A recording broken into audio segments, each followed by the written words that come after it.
অধিকার পাবে তারা 100% আমার রবের থেকে কবুলকৃত জান্নাতি বান্দারা ছাড়া এখানে ঢুকতে পারবে। এটাই বাস্তবতা।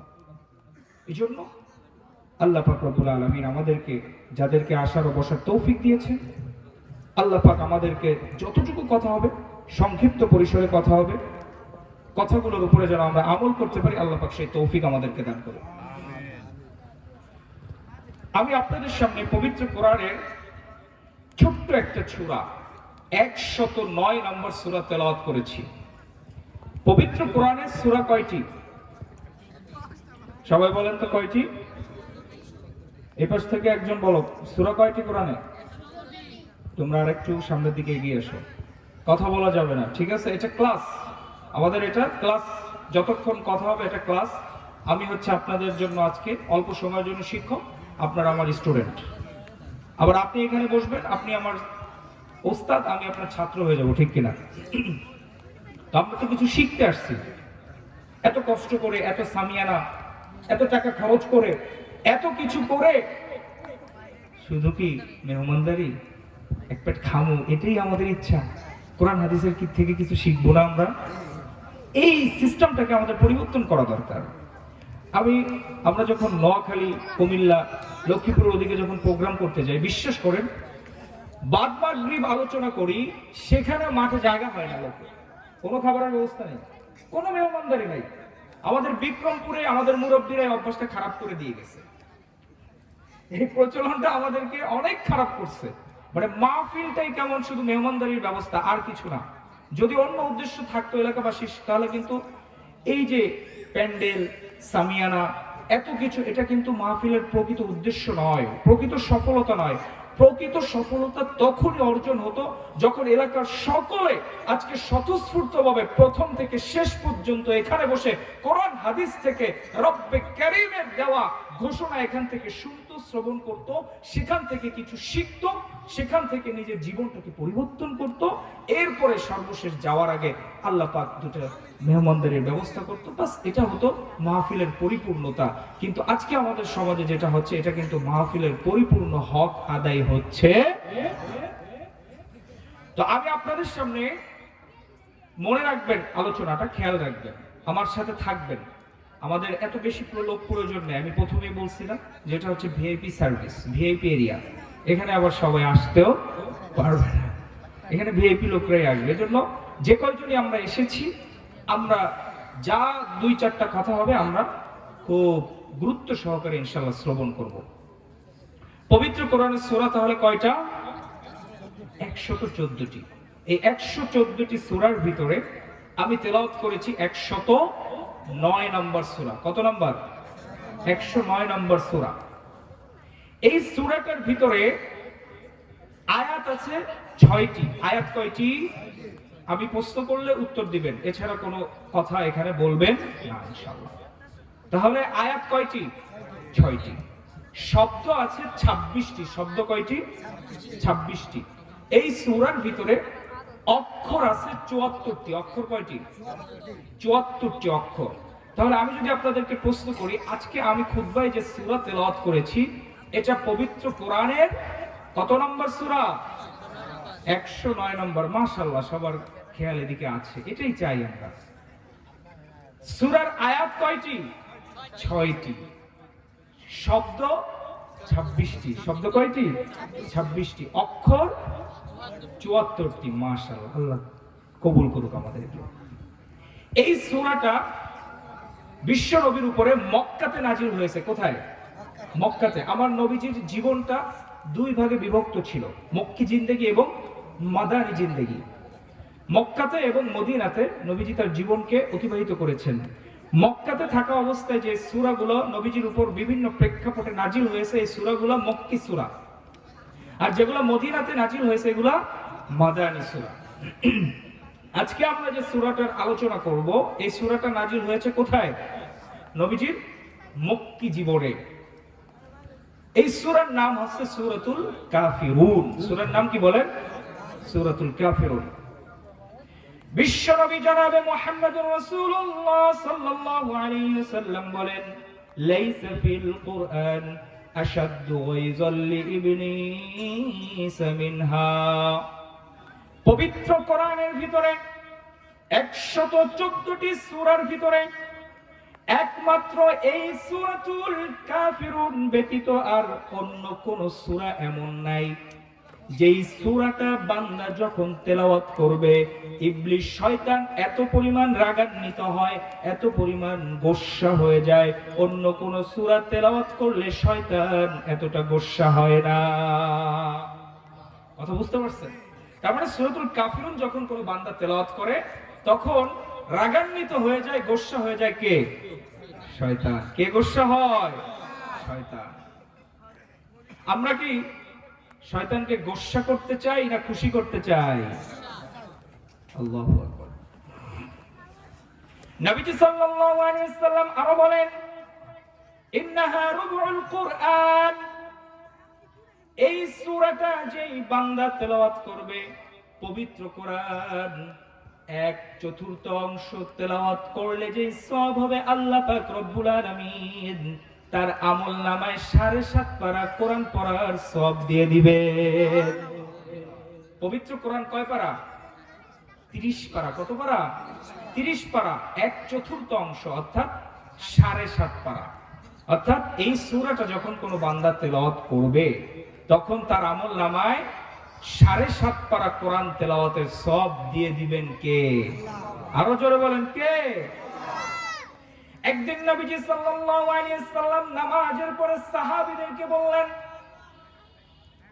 নবীজি 2 রাকাত নামাজ পড়ে সাহাবাদের দিকে ঘুরে বসলেন।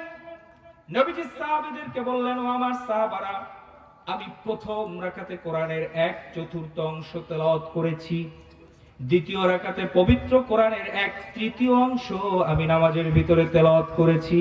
সুবহানাল্লাহ। সাহাবারা জিজ্ঞেস করলেন, ইয়া রাসূলুল্লাহ, আপনি তো খুব অল্প সময়ে 2 রাকাত নামাজ পড়েছেন, কিন্তু এই অল্প সময়ের ভিতরে আপনি কিভাবে এতখানি তেলাওয়াত করলেন আমাদের বোধগম্য হচ্ছে না। আমরা তো বুঝতে পারছি না আপনি এত অল্প সময়ে এত বেশি পরিমাণ কোরআন কিভাবে তেলাওয়াত করলেন। নবীজি সাল্লাল্লাহু আলাইহি ওয়াসাল্লাম সাহাবীদেরকে শিখিয়ে দিলেন, ও আমার সাহাবীরা শুনো, আমি প্রথম রাকাতে সূরাতুল কাফিরুন তেলাওয়াত করেছি, আল্লাহু আকবার।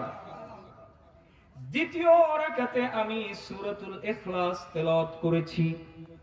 সূরা কাফিরুন যেই বান্দা তেলাওয়াত করবে নামাজে আল্লাহ পাক রব্বুল আলামিন তাকে 7.5 পারা কোরআন পড়ার সওয়াব আল্লাহ পাক দান করে দিবেন। দ্বিতীয় রাকাতে আমি সূরা ইখলাস পড়েছি, কুল হুয়াল্লাহু আহাদ। আল্লাহ পাক রব্বুল আলামিন এই সূরা যেই বান্দা তেলাওয়াত করবে আল্লাহ পাক রব্বুল আলামিন ওই বান্দার আমলনামায় পবিত্র কোরআনের 1/3 অর্থাৎ 10 পারা তেলাওয়াত করলে যেই সওয়াব আল্লাহ পাক তার আমলনামায় সেই সওয়াব দান করে দিবে।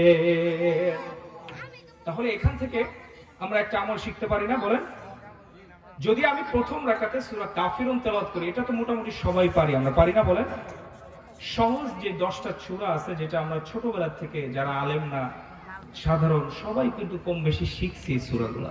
সূরা কাফিরুন বিশেষ করে নবীজি সাল্লাল্লাহু আলাইহি সাল্লাম ফজরের নামাজের যে 2 রাকাত সুন্নাত, এই 2 রাকাত সুন্নতে প্রথম রাকাতে সূরাতুল কাফিরুন তেলাওয়াত করতেন, দ্বিতীয় রাকাতে সূরাতুল ইখলাস নবীজি তেলাওয়াত করলেন। তাহলে আমরা এই আমলটা যদি আজকের থেকে শিখলাম, যেহেতু আগামী কালকের থেকে এই আমলটা করব ইনশাআল্লাহ, নিয়ত কার কার আছে হাত দেখাই? করবেন তো ইনশাআল্লাহ? আল্লাহ পাক তৌফিক দান করুন। তাহলে আমরা প্রথম রাকাতে সূরা কি পড়ব? কাফিরুন পড়ব, দ্বিতীয় রাকাতে সূরাতুল ইখলাস পড়ব। তাহলে যদি আমি আপনাদেরকে প্রশ্ন করি, প্রথম রাকাতে যদি সূরা কাফিরুন আপনি নামাজের ভিতরে পড়েন, আপনি কত পারা কোরআন পড়ার সওয়াব পাবেন? মাশাআল্লাহ, মুরব্বিরা কিন্তু আগে বলে দিয়েছে যুবকদের চাইতে। কত পারা কোরআনের সওয়াব পাওয়া যাবে? 7.5 পারা। দ্বিতীয় রাকাতে যদি আপনি সূরা ইখলাস পড়েন তাহলে কত পারা কোরআনের সওয়াব পাবেন? 10 পারা। ইনশাআল্লাহ আমরা তেলাওয়াত করব তো ইনশাআল্লাহ? এই আমলটা করব তো ইনশাআল্লাহ? মা বোনরাও যারা শুনতেছেন আপনারাও নিয়ত করেন ইনশাআল্লাহ আগামীকাল থেকে এই আমলটা আপনারাও করবেন। এবার আমরা জানবো এই সূরার ব্যাকগ্রাউন্ড কি, আল্লাহ পাক রব্বুল আলামিন কোন প্রেক্ষাপটে কখন এই সূরাটা নবীজির উপরে নাজিল করলেন, জানার দরকার আছে না নাই? এটা হচ্ছে তাওহীদের সূরা, এটা হচ্ছে তাওহীদের সূরা, কুফর এবং ঈমানের ভিতরে পার্থক্য করনেওয়ালা একটা সূরা। প্রিয় নবীজি সাল্লাল্লাহু আলাইহি ওয়াসাল্লাম যখন মক্কা জীবনে তাওহীদের দাওয়াত দেওয়া শুরু করলেন, মনে রাখবেন মক্কার জীবন ছিল নবীজির সবথেকে কষ্টকর জীবন। মক্কার জিন্দেগি দাওয়াত দেওয়াটা নবীজির জন্য এতটা সহজ জীবন ছিল না, খুব কষ্টের জীবন ছিল। আমার নবী মক্কায় বসে নবুয়ত প্রাপ্তর পূর্বে আমার নবী ওই কাফেরদের কাছে সবথেকে প্রিয় পত্র ছিল, এমনকি কাফেররাই আমার নবীকে উপাধি দিয়েছিল আল আমিন বলে, ঠিক কিনা? যেই কাফেররা, যেই মুশরিকরা আমার নবীকে সবচেয়ে বেশি ভালোবেসেছে, যারা অন্ধের মতো আমার নবীকে বিশ্বাস করেছে, নবুয়ত প্রাপ্তর আগ পর্যন্ত কাফেররা আমার নবীর কাছে সমস্ত আমানত পর্যন্ত গুচ্ছিত রাখত। আমার নবীর কথায় বিচার সালিশ হতো। পুরা সমাজের কাফের মুশরিক সবাই আমার নবীকে শ্রদ্ধা করত, মানত, খুব ভক্তি করত। কিন্তু যেই দিন নবুয়ত প্রাপ্ত হলো, যেই দিন নবীজি সাল্লাল্লাহু আলাইহি সাল্লাম দাওয়াত দিলেন লা ইলাহা ইল্লাল্লাহ, যেই দিন কালিমার দাওয়াত দেওয়া নবীজি শুরু করলেন, ও আমার সম্প্রদায়ের লোকেরা, ও আমার চাচা, ও আমার ভাতিজারা, একমাত্র আল্লাহ ছাড়া অন্য কারো ইবাদত করা চলবে না। যদি এই জীবনে ইবাদত করতে হয়, এই মাথা যদি নত করতে হয়, একমাত্র সিজদার মাধ্যমে আল্লাহর সামনেই নত করতে হবে। কোন মূর্তির সামনে আজকের থেকে তোমরা মাথা নত করতে পারবে না। এই তাওহীদের দাওয়াত যখন দিল, যেই কাফেরদের কাছে কিছুক্ষণ পূর্বে নবীজি ছিল শ্রেষ্ঠ মানব, আল আমিন, ওই কাফেররাই কিন্তু নবীজির ঘোর বিরোধিতা শুরু করে দিল, ঠিক কিনা? আজকেও দেখবেন নবীর কিছু ওয়ারিস আছে যারা খুব মিষ্টি মিষ্টি কথা বলে, আসমানের কথা বলে, জমিনের কথা বলে, শুধু জান্নাত আর জাহান্নামের কথা যখন বলে তখন ওই বক্তাটা খুব ভালো, এতে খুব ভালো সুর দিয়ে ওই অমকের কিস্সা কাহিনী শুনায় আমগরে কান্দায় গেছে। কিন্তু যেই বক্তাটা বলে আল্লাহর আইন ছাড়া জমিনে কোনো মানুষের আইন চলবে না, একমাত্র তাওহীদ ছাড়া কোনো শিরিক, কোনো কুফর, কোনো বেদাত, কোনো কুসংস্কার এই সমাজে চলবে না, ঠিক ওই যে কাফের মুশরিকরা আমার নবীর বিরুদ্ধাচরণ যেরকম শুরু করে দিয়েছিল, এক শ্রেণীর লোক আজকের সমাজেও আছে, ওই আল্লাহর রাসূলের ওয়ারিসদের বিরুদ্ধে তারাও কিন্তু তখন দাঁড়িয়ে যায়, ঠিক কিনা? নবীজি আমার তাওহীদের দাওয়াত দেওয়া যখন শুরু করলেন, এই যে মক্কার জিন্দেগিতে আপনি বেলাল বলেন, খাব্বাব বলেন, সুমাইয়া বলেন, সকলেই কিন্তু এই মক্কি জিন্দেগিতে তাদেরকে কষ্ট দেওয়া হয়েছিল। যখন নবীজি তাওহীদের দাওয়াত দেওয়া শুরু করলেন, কাফেরদের এক দল দেখলেন যে মুহাম্মদকে থামানো যাচ্ছে না, মুহাম্মদ তো তাওহীদের দাওয়াত দিচ্ছে, আমাদের দেবদেবীর বিরুদ্ধে কথা বলতেছে, আমাদের ঐতিহ্য, ইতিহাস, ঐতিহ্যের বিরুদ্ধে মুহাম্মদ দাওয়াত দিচ্ছে, তাওহীদের কালিমার দাওয়াত দিচ্ছে, কোনোভাবেই মুহাম্মদকে আটকানো যাচ্ছে না। আমাদের দল থেকে অনেকেই মুহাম্মদের দলে চলে যাচ্ছে। কাফেরদের এক দল এসে নবীজির কাছে তিনটা অফার নিয়ে আসলো। কয়টা? তিনটা অফার নিয়ে আসলো। প্রথমে আমার নবীকে অফার দিল, মুহাম্মদ তোমাকে আমরা প্রথম অফার করছি, পুরা কুরাইশ বংশের পক্ষ থেকে, মক্কার পক্ষ থেকে আমরা তোমাকে অফার করতেছি।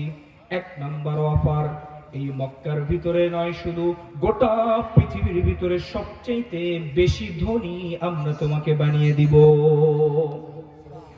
দুই নাম্বার অফার, মুহাম্মদ শোনো, গোটা কুরাইশ বংশের পক্ষ থেকে দুই নাম্বার অফার তোমাকে করা হচ্ছে, সবচেয়ে সুন্দরী নারী এই মক্কার ভিতরে তোমার কাছে আমরা বিবাহে সুপর্দ করব।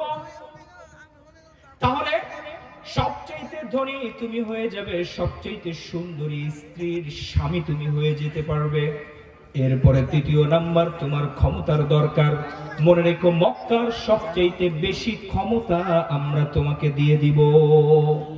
কাফেররা নবীজির কাছে শর্ত নিয়ে আসলো কয়টা? অফার, তিনটা প্রস্তাব। এক নাম্বার, মক্কার সবচেয়ে বেশি ধনী আমরা তোমাকে বানিয়ে দিব। দুই নাম্বার, মক্কার সবচেয়ে বেশি সুন্দরী রমণীকে আমরা তোমার কাছে বিবাহে সুপর্দ করব। তিন নাম্বার, এই মক্কার ভিতরে সবচেয়ে বেশি ক্ষমতার মালিক আমরা তোমাকে বানিয়ে দিব। তিনটা প্রস্তাব মুহাম্মদ। শর্ত একটা। শর্ত কয়টা? শর্ত একটা। আবার নবী জিজ্ঞেস করলেন কি শর্ত? আমি একটু শুনতে চাই। মক্কার কাফেররা তাদের ব্যর্থ কণ্ঠে ঘোষণা দিল, মুহাম্মদ এই যে তিনটা প্রস্তাব আমরা তোমাকে দিয়েছি, এটা শুধু মুখেই থাকবে না, এটা কার্যকর হবে। কিন্তু বিনিময়ে তুমি যেই তাওহীদের দাওয়াত দিচ্ছ, যেই আল্লাহর দিকে দাওয়াত দিচ্ছ, তাওহীদের দাওয়াত দিচ্ছ, তুমি যে একত্ববাদের কথা বলছো, আমাদের দেবদেবীর বিরুদ্ধে যে তুমি কথা বলছো, কালকের থেকে এটা আর বলতে পারবে না। এই তাওহীদের দাওয়াতকে বন্ধ করে দিবে। বিনিময়ে আমরা তোমাকে মক্কার সবচেয়ে ধনী বানিয়ে দিব, সবচেয়ে সুন্দরী রমণীর সাথে বিবাহ দিব, মক্কার সবচেয়ে বেশি ক্ষমতার মালিক তোমাকে বানিয়ে দিব। মাত্র একটা শর্তে তুমি আর তাওহীদের দাওয়াত দিতে পারবে না। আগে যেরকম আমাদের সাথে মিলেমিশে সুন্দরভাবে চলতে, এখনো সমাজের ভিতরে আর ফিতনা সৃষ্টি করার দরকার নাই। এখনো আমাদের সাথে মিলেমিশে আমরা একসাথে চলবো। মুহতারাম হাজিরিন, আমার নবীজি উত্তর দিয়েছিল স্বর্ণ অক্ষরে আজও লেখা আছে। নবীজি জবাব দিয়েছিল, শুধু মক্কার ধনী নয়, সবচেয়ে সুন্দরী রমণী নয়, সবচেয়ে ক্ষমতার মালিক নয়, আমার এক হাতে যদি আকাশ থেকে তোমরা সূর্য এনে দাও, আর এক হাতে যদি আকাশ থেকে চন্দ্র এনে দাও, আমার জীবন চলে যেতে পারবে, তারপরেও আমি এই কালিমার দাওয়াত দেওয়া বন্ধ করব না। যখন কাফিররা দেখলো মুহাম্মদকে রাজি করানো যাচ্ছে না, তখন কাফেরদের ভিতরে একদল পরামর্শ করলো, চলো আর একটা প্রস্তাব নিয়ে আমরা মুহাম্মদের কাছে যাই। এবার কাফেররা নবীজির কাছে প্রস্তাব নিয়ে আসছে, মুহাম্মদ শোনো, তুমি তো আমাদের প্রস্তাবে রাজি হলে না, কিন্তু আরো একটা প্রস্তাব আছে, যেই প্রস্তাবটা বড় সহজ প্রস্তাব এবং খুবই সুন্দর প্রস্তাব। আমাদের মনে হয় তুমি এই প্রস্তাবটা যদি মেনে নাও, আমাদের সমাজের ভিতরে বেলাল আর মার খাবে না, খাব্বাবেরও শহীদ হতে হবে না, সুমাইয়ার মতো আর কাউকে শাহাদাত বরণ করতে হবে না, কাউকে জেলেও যেতে হবে না, কাউকে জরিমানা দেওয়া হবে না, কারো উপরে জুলুম নির্যাতনের স্টিমরোলার আর চালানো হবে না। প্রস্তাবটা নবীজি সাল্লাল্লাহু আলাইহি ওয়াসাল্লাম জিজ্ঞেস করলেন, পরবর্তী প্রস্তাব কি বলেন? কাফেরদের দল এসে নবীকে বলল, যেহেতু তুমি তাওহীদের দাওয়াত দিচ্ছ, ইসলামের দিকে মানুষকে ধাবিত করছো, ঠিক আছে, তুমি তোমার দাওয়াত দাও, তোমার দাওয়াতের জায়গায় তোমার দাওয়াতকে রাখো, কিন্তু আমাদের প্রস্তাবটাকে তুমি মেনে নাও। তুমি 1 বছর তোমার ইসলামের দাওয়াত দিবা, তোমার ইসলামের রীতিনীতি যা আছে আমরা সব পালন করব, আর 1 বছর আমাদের ধর্মের ভিতরে যা আছে এইগুলা তুমি আমাদের সাথে পালন করবা। কি সুন্দর প্রস্তাব দেখছেন? 1 বছর ইসলাম মানবো, আমাদের তোমাদের ইসলামে যা আছে এগুলো আমরা পালন করব, এগুলো আমরা মানবো, নামাজ পড়বো, রোজা রাখবো, তোমাদের ইসলামে যা যা আছে, ইসলামের যে কল্যাণকর বিষয়গুলো আছে, 1 বছর আমরা এটা পালন করব, আর 1 বছর তুমি আমাদের ধর্ম পালন করবে। প্রস্তাবটা খুব সুন্দর একটা প্রস্তাব না? বর্তমান সমাজের জন্য আমাদের এক শ্রেণীর মাথা মোটা বুদ্ধিজীবী আছে, এই ধরনের প্রস্তাব এখন বর্তমান সমাজও আমাদের আলেম সমাজকে দেয়, ঠিক কিনা? আবার আমাদের আলেম সমাজের ভিতরে এক শ্রেণীর আছে, এই প্রস্তাবে তারা রাজি হয়ে হালুয়া রুটির ভাগ বটোয়ারা নিয়ে তাদের সাথে মিশে একাকার হয়ে ধর্মচর্যার উৎসব সবার মতো কুফরি মতবাদ স্লোগান অনেক আলেমের মুখ থেকেও আমরা শুনতে পাই। এরা আলেম নামে কলঙ্ক, এরা জালেম। আল্লাহ শুধু শুধু বলে নাই, আমার নবী শুধু শুধু বলে নাই, আল্লাহ কোন কাফেরকে দিয়ে জাহান্নাম উদ্বোধন করবে না। আল্লাহ পাক রব্বুল আলামিন কিন্তু কোন মুশরিককে দিয়ে জাহান্নাম উদ্বোধন করবে না। খুবই কষ্টের কথা, তারপরেও না বলে পারি না। বর্তমান এবং পূর্বের সিচুয়েশনকে যদি আমরা একত্রিত করি, এই কথা পরিষ্কার হয়ে যায়। আজকে সমাজের ভিতরে আমাদের এক শ্রেণীর নামধারী আলেম আছে, তারাও কিন্তু আজকে সামান্য একটু ভালো থাকার জন্য তারাও আজকে কাফের মুশরিকদের সাথে কাঁধে কাঁধ মিলিয়ে ইসলামকে বিকৃত করে, ইসলামকে পদদলিত করে, ইসলামের সম্মান মর্যাদাকে তারা বঙ্গোপসাগরে নিক্ষিপ্ত করে কুফরি মতবাদ প্রতিষ্ঠা করার জন্য তারাও উঠে পড়ে লেগেছে, ঠিক কিনা? এদের থেকে সাবধান থাকতে হবে। নবীজি বলেছেন জাহান্নাম কোন কাফের, কোন মুশরিক, কোন খ্রিস্টান, কোন ইহুদি, কোন জিনাখোর, কোন মদখোর, কোন সুদখোর দিয়ে আল্লাহ পাক জাহান্নাম উদ্বোধন করবে না। জাহান্নামকে উদ্বোধন করা হবে এক শ্রেণীর আলেম সমাজ দিয়ে। নাউজুবিল্লাহ। আল্লাহ মাফ করুক আমাদেরকে, আল্লাহ হেদায়েত দান করুক, আল্লাহ বুঝ দান করুক। বড় ভয়ঙ্কর কথা। এ কথা বললে, অনুভূতি আসলে আর এখানে আলোচনা করার মতো শক্তি শরীরে থাকে না।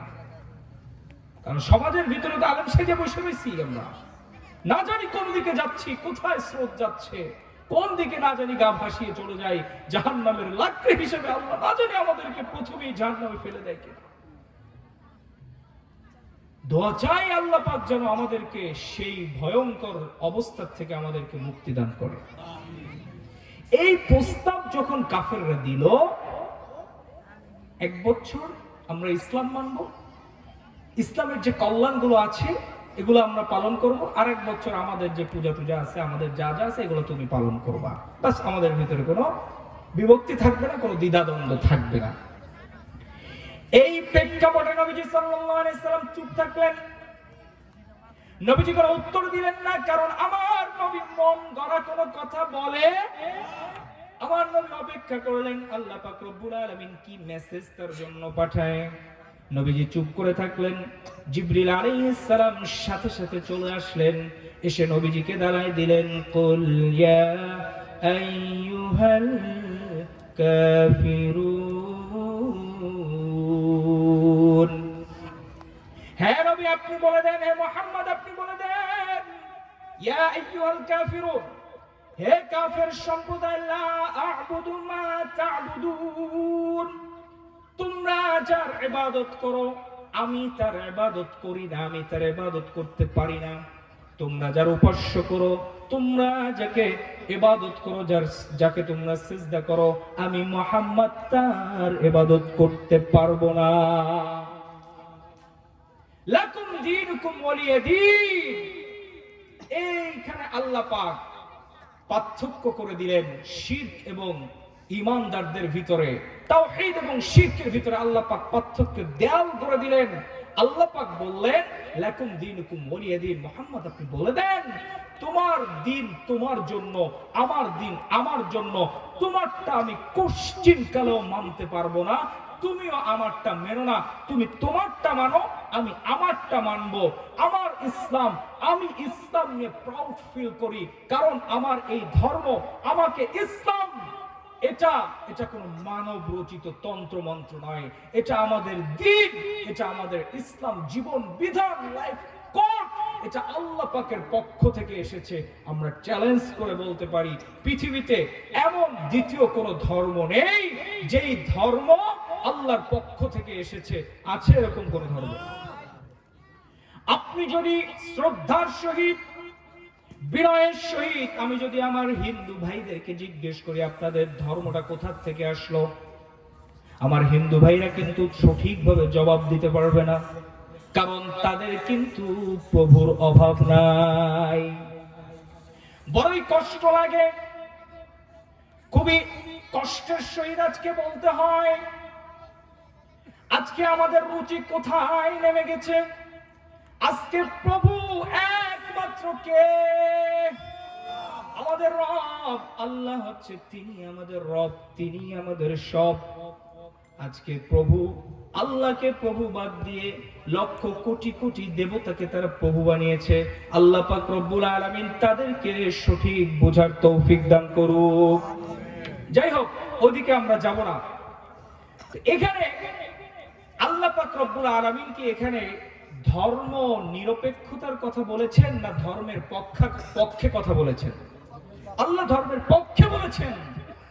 আল্লাহ বলেছেন লাকুম দীনুকুম ওয়ালিয়া দীন, তোমার ধর্ম তোমার জন্য, আমার ধর্ম আমার জন্য।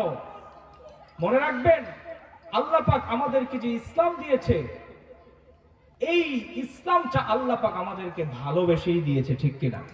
পবিত্র কোরআনের ভিতরে একমাত্র ইসলাম সম্পর্কে আল্লাহ পাক বলেছেন ইন্নাদ-দীন ইনদাল্লাহিল ইসলাম, একমাত্র দিন ইসলামকে আমি আল্লাহ তোমাদের জন্য পছন্দ করেছি, তোমাদের জন্য মনোনীত করেছি। সুবহানাল্লাহ।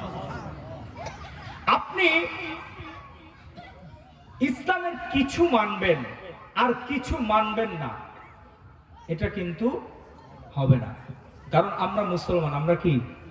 জোরে বলেন, আমরা কি? আমরা যে মুসলমান, এটা বলতে কি আপনাদের দ্বিধাবোধ হয়? আমরা মুসলমান, we are proud of Islam, আমরা ইসলাম নিয়ে গর্ববোধ করি, গৌরবান্বিত। আমরা শুধু এই বাংলাদেশের জমিনে নয়, আমরা পশ্চিমাদের ওখানে গিয়েও, আমরা হোয়াইট হাউসের সামনে গিয়েও নয়, শুধু দিল্লিতে গিয়েও, যে কোনো জায়গায় দাঁড়িয়ে আমরা বলবো, উদ্যত কণ্ঠে বলবো আমি মুসলমান। এটা বলতে আমাদের কোনো দ্বিধাবোধ, আমরা গর্বের সহিত বলতে পারি আমরা মুসলমান। আমরা এমনই এক জাতি, যেই জাতি কখনো অন্য কোনো জাতিকে আঘাত করে না, কষ্ট দেয় না, ঠিক কিনা? কিন্তু আমরা যখন আমাদের উপরে কেউ প্রভুত্ব করতে চায়, আমাদেরকে কেউ চালাইতে চায়, আল্লাহর বিধান বেঁচে রেখে মানুষের বিধান দিয়ে কিছু চাপায় যখন দিতে চায়, তখন আর আমরা ঘরে বসেও থাকতে পারি। তাহলে আমরা ইসলাম পুরোটাই মানতে হবে নাকি আংশিক? পুরোটা মানতে হবে। আল্লাহ পাক রব্বুল আলামিন সূরাতুল বাকারার 208 নম্বর আয়াতের ভিতরে স্পষ্ট করে জানিয়ে দিলেন, ইয়া আইয়ুহাল্লাযীনা আমানু দুখুলু ফিস-সিলমি কাফফা ওয়া লা তাত্তাবিউ খুতুওয়াতিশ শাইতান ইন্নাহু লাকুম আদুউম মুবিন।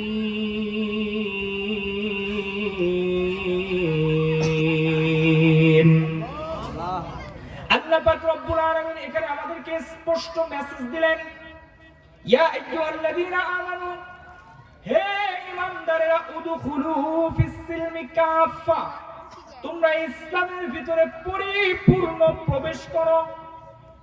আংশিক ইসলামের ভিতরে প্রবেশ করতে আল্লাহ পাক আমাদেরকে কিন্তু অর্ডার করে নাই, করছে নাকি?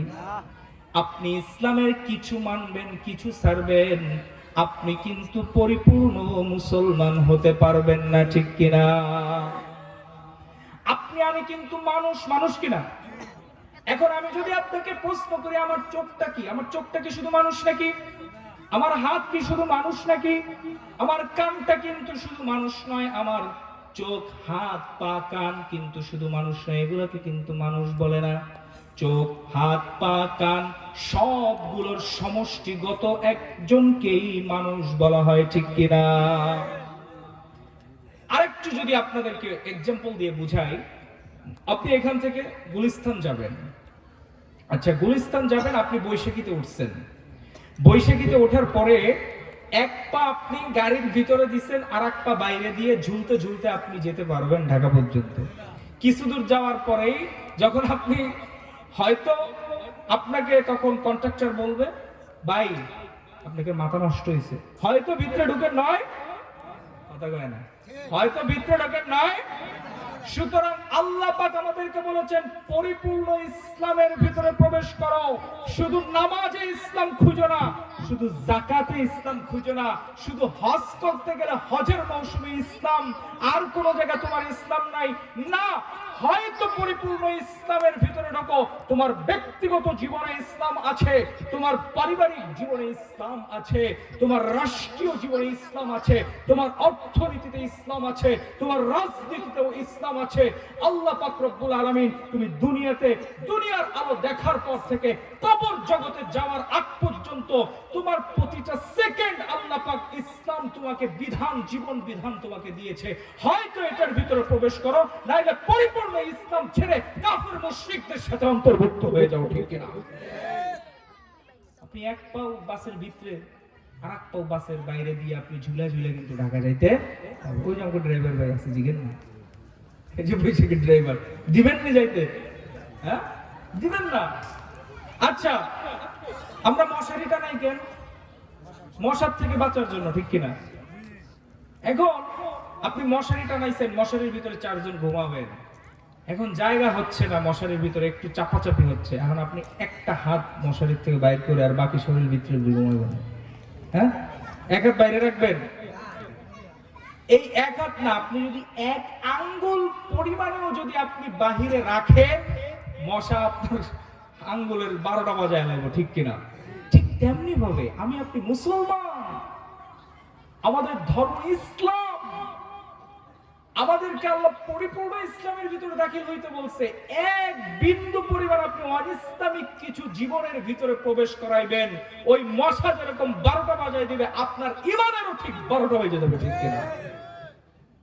আংশিক ইসলাম পালন করার কোনো সুযোগ নাই, পরিপূর্ণ ইসলাম আমাদেরকে পালন করতে হবে।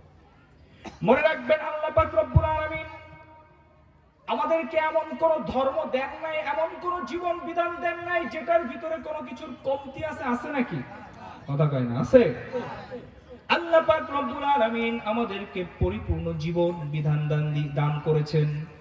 1,00,000 পয়গম্বর দুনিয়াতে এসেছে, আল্লাহ পাক তাদেরকে কিতাব নাজিল করেছে, কিন্তু কোন কিতাবের ভিতরে আল্লাহ পাক এই কথা বলে নাই, আল ইয়াউমা আকমালতু লাকুম দীনাকুম ওয়া আতমামতু আলাইকুম নি'মাতি ওয়া রাদিতু লাকুমুল ইসলাম দীনা। আমি আল্লাহ আজকে তোমাদের জন্য ইসলামকে পরিপূর্ণ করলাম। আল্লাহ পাক রব্বুল আলামিন পবিত্র কোরআনের ভিতরে সর্বশেষ যে আয়াতটা নাজিল করলেন, সর্বশেষ কার উপরে নাজিল করছে? মুহাম্মদ সাল্লাল্লাহু আলাইহি ওয়াসাল্লাম। সর্বশেষ আয়াত কার উপরে নাজিল হয়েছে? মুহাম্মদ সাল্লাল্লাহু আলাইহি ওয়াসাল্লামের উপরে। বাস আল্লাহ পাক এই আয়াত নাজিল করে দিয়ে গোটা পৃথিবীবাসীকে মেসেজ দিয়ে দিলেন, আজকে আমি দ্বীন ইসলাম শরীয়তকে, তোমাদের জীবন বিধানকে পরিপূর্ণ করে দিলাম। আজকের পর থেকে তোমাদের জীবন চালানোর ক্ষেত্রে আর অন্য কোনো কিছু চিন্তা করতে হবে, পরিপূর্ণ করে দিয়েছি। এখন আজকে এই 21 শতাব্দীতে এসে আমাদের কিছু বুদ্ধিজীবী মহল আমাদেরকে ধাঁধায় ফেলে দেয়, আমাদেরকে দ্বিধাদ্বন্দ্বে ফেলে দেয় যে ইসলাম তো 1450 বছর পূর্বে ইসলাম নাজিল হয়েছে, কোরআন নাজিল হয়েছে 1450 বছর পূর্বে। আজকের এই 21 শতাব্দীতে এই সমাজের কি সমস্যা, কি সুবিধা অসুবিধা, এটা কিভাবে ইসলামের ভিতরে থাকতে পারে? এটা তো ইসলামের ভিতরে থাকাটা পসিবল না। এরকম যুক্তি দেনেওয়ালা আমাদের সমাজে আছে না নাই? আছে না নাই? বলে এখন তো সভ্যতার যুগ, এখন তো হচ্ছে আইটি প্রযুক্তির যুগ, এখন তো বিজ্ঞান সায়েন্সের যুগ, এখন তো সেই 1450 বছর পূর্বের ইসলাম দিয়ে তো এখন পৃথিবী চলবে না, এখন তো সেই 1450 বছর পূর্বের ইসলামের রীতি নীতি নিয়ম কানুন দিয়ে তো এখন ইসলাম চলবে না। আমি আপনাদের কাছে ছোট্ট একটা প্রশ্ন করতে চাই। মনে করেন আমার পাশে এই যে হযরত বসে আছেন, উনি হচ্ছে 2টা গাড়ির মালিক। কয়টা? 2টা গাড়ির মালিক। একটা গাড়ি হচ্ছে ওনার এই লোকাল সার্ভিসে চলে, অর্থাৎ এই যে বারৈখালী থেকে গুলিস্তান পর্যন্ত এতটুকুর ভিতরে যাওয়া আসা করে। মনে করেন বৈশাখীর গাড়ির মালিক উনি। ওনার আরো একটা গাড়ি আছে, ওনার সেই গাড়ি দুটো হচ্ছে মার্সিডিজ বেঞ্জ গ্রিন লাইন অথবা ভলভো গাড়ি। 2টা ভিআইপি গাড়ি আছে। এই গাড়ি 2টা ঢাকা থেকে কক্সবাজার রুটে চলাফেরা করে। এই 2টা গাড়ি উনি পরিচালনা করে, উনি এটার পরিচালক উনি এটার পরিচালক। এই দুইটা গাড়ি উনি যখন পরিচালনা করবে, যেই গাড়িটা বারৈখালী থেকে গুলিস্তান পর্যন্ত গন্তব্যে ছুটবে, ওই গাড়িটার ভিতরে যেই পরিমাণ তেল, মোবিল, অকটেন যা কিছু প্রয়োজন হবে, যেই গাড়িটা ঢাকা থেকে 450 কিলোমিটার কক্সেস বাজার রুটে রওনা করবে, ওই গাড়ির ভিতরে কি ওই পরিমাণ তেল, মোবিল দিবে নাকি? কতক্ষণ দিবে?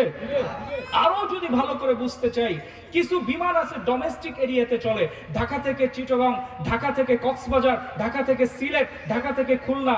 এই বিমান একই মালিকের। কিছু বিমান আছে ডোমেস্টিক এরিয়াতে চলে, আবার তার কিছু বিমান আছে ইন্টারন্যাশনাল রুটে চলে। ঢাকা থেকে দুবাই, ঢাকা থেকে আমেরিকা, ঢাকা থেকে লন্ডন, ঢাকা থেকে ফ্রান্স গামী ইন্টারন্যাশনাল রুটে চলে। আপনি বলেন তো, এই বিমানের মালিক এই দুই বিমানে কি এক পরিমাণ তেল, মোবিল, অকটেন, পানি কি এক পরিমাণ দিবে নাকি? দিবে না। একজন মানুষ তার যদি এতটুকু বিচক্ষণতা থাকতে পারে যে যেই বিমানটা ডোমেস্টিক এরিয়াতে চলবে, যেটা এরা আপনি দেশের ভিতরে চলবে, ওই বিমানে যতটুকু তেল, মোবিল যা কিছু প্রয়োজন এটা দিয়ে দিবে। যেই বিমানটা ইন্টারন্যাশনাল রুটে চলবে, ওই বিমানে যেই পরিমাণ তেল, মোবিল, অকটেন, পানি, যেই পরিমাণ, যে কয়জন তার পাইলট লাগবে এটা দেওয়া।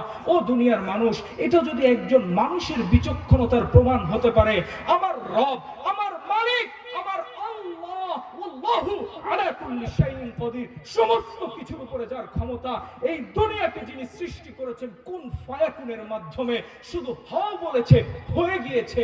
গোটা পৃথিবীকে আল্লাহ পাক কিয়ামতের ময়দানে কাপড়ের মতো, নেকড়ার মতো পেঁচিয়ে বাম হাতের ভিতরে রেখে দেবেন। তিনি এত বড় ক্ষমতাওয়ালা, এত বড় শক্তিশালী রব, যেই মালিক, ওই মালিক যখন নাকি নিজের দেশে বিভিন্ন নবীকে পাঠিয়েছে, বিভিন্ন আঞ্চলিক নবী যখন পাঠিয়েছে, কখনো মিশরের জন্য কোন নবীকে পাঠিয়েছে, কখনো কাতারের জন্য কোন নবীকে পাঠিয়েছে, কোন মদিনার জন্য কখনো নবীকে পাঠিয়েছে, কখনো সিরিয়ার জন্য কোন নবীকে পাঠিয়েছে।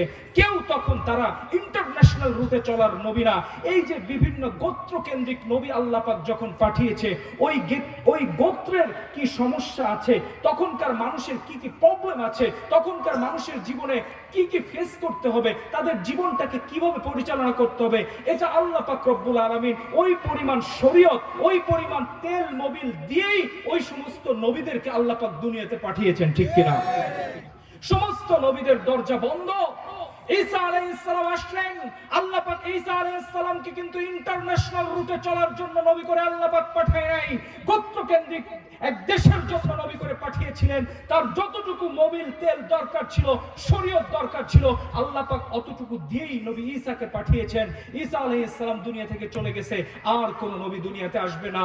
এবার আসবে, তিনি কোন আঞ্চলিক নবী নয়, শুধু মিশরের নবী নয়, শুধু কাতারের নবী নয়, শুধু বাংলাদেশের নবী নয়, শুধু হিন্দুস্তানের নবী নয়, শুধু সৌদি আরবের নবী নয়।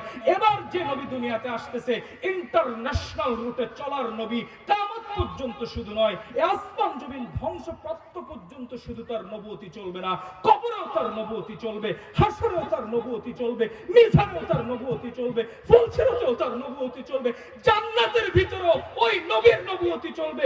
ওই নবীকে যখন রব দুনিয়াতে পাঠিয়েছে, ও দুনিয়ার মানুষ, আমি তোমাদের কাছে প্রশ্ন করতে চাই, কিয়ামত পর্যন্ত এই মানব জাতির জন্য কোথায় কি প্রয়োজন, কতটুকু প্রয়োজন, কতটুকু তার দরকার, এই পরিমাণ শরীয়তকে আমার আল্লাহ না দিয়েই কি মুহাম্মদুর রাসূলুল্লাহকে দুনিয়াতে পাঠিয়েছেন?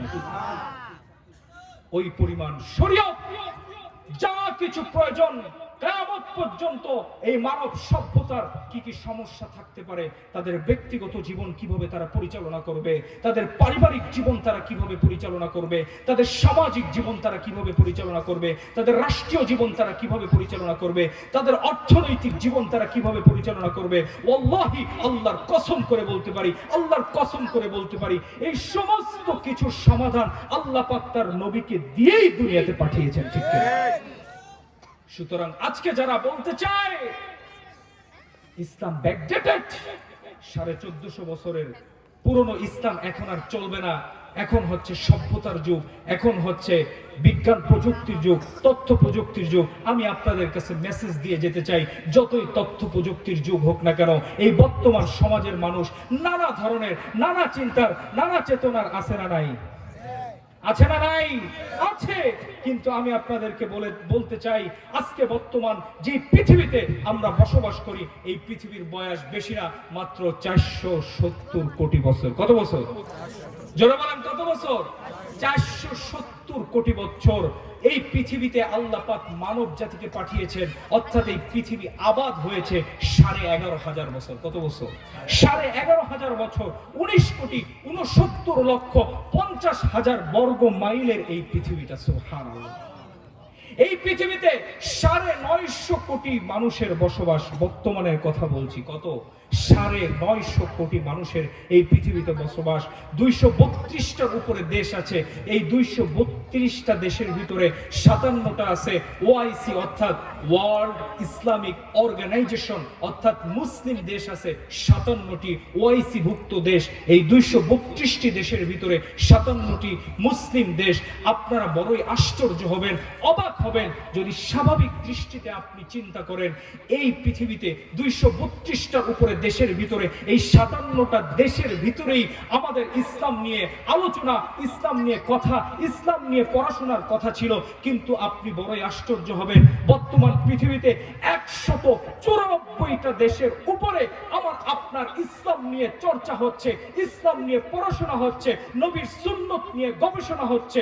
গবেষণা করতে করতে ইহুদি খ্রিস্টানরা পর্যন্ত মাথা নত করে ইসলামের কাছে তারা আত্মসমর্পণ করছে এবং তারা বলতে বাধ্য হচ্ছে, আমরা যতই ইসলামকে ব্যাকডেটেড প্রমাণ করাইতে চাই কিনা, আমরা ইসলামকে যতই ব্যাকডেটেড 1450 বছরের পুরনো নবীর সুন্নতকে আমরা যতই পুরনো বলি না কেন, এই বর্তমান এই আধুনিকতার যুগেও গোটা পৃথিবীতে নবীর সুন্নতের চাইতে আপডেট, নবীর সুন্নতের চাইতে আপডেট আর কোন সভ্যতা এই জাতির জন্য হতে পারে। সুতরাং সেই ইসলাম এবং সেই নবীর সুন্নত আমাদের জীবনের আদর্শ একমাত্র। এজন্য আজকে আমরা এখান থেকে দৃঢ় প্রতিজ্ঞা করি, আমরা পণ করি, আমরা মুসলমান। আমরা এত সুন্দর একটা ইসলাম ধর্ম পেয়ে আমরা কেন অন্যদিকে দৌড়াইব? আমরা কেন আজকে পশ্চিমাদের কাছে যাব? আমরা কেন আজকে হিন্দুস্তানের দিকে যাব? কেন আমরা চীনের কাছে যাব? আমাদের জন্য একমাত্র মুক্তির পথ হচ্ছে রবের এই কোরআন, ঠিক কিনা? এটা ছাড়া গোটা পৃথিবীকে মুক্তি করার মতো দ্বিতীয় কোন তন্ত্র মন্ত্র মানব রচিত কোন মতবাদ দিয়ে এই পৃথিবীকে কেউ সভ্য করতে পারবে না, এই পৃথিবীকে কেউ শান্ত করতে পারবে না। রব্বে কাবার কসম করে বলছি, কোরআন হাতে শপথ করে বলছি, এই অশান্ত পৃথিবীকে যদি শান্ত করতে হয়, আল্লাহর এই কোরআনের আইন বাস্তবায়ন ছাড়া এই পৃথিবীতে আর কেউ শান্ত করতে পারবে না, ইনশাআল্লাহ। আল্লাহ পাক রব্বুল আলামিন আমাদেরকে ইসলাম নিয়ে যে কথাগুলো শুনলাম, সূরা কাফিরুন থেকে যে আলোচনাটুকু শুনলাম, এই কথাগুলোর উপরে যেন আল্লাহ পাক আমাদেরকে আমল করার তৌফিক দান করে। আমরা যেন আমাদের ইসলাম নিয়েই বেঁচে থাকতে পারি, ইসলামকে বুকে ধারণ করে নবীর সুন্নত নিয়েই যেন আমরা আমাদের জীবনকে পরিচালনা করতে পারি। আল্লাহ পাক রব্বুল আলামিন সেই তৌফিক আমাদেরকে দান করুক। ওয়া আখিরু দাওয়ানা আনিল হামদুলিল্লাহি রাব্বিল আলামিন।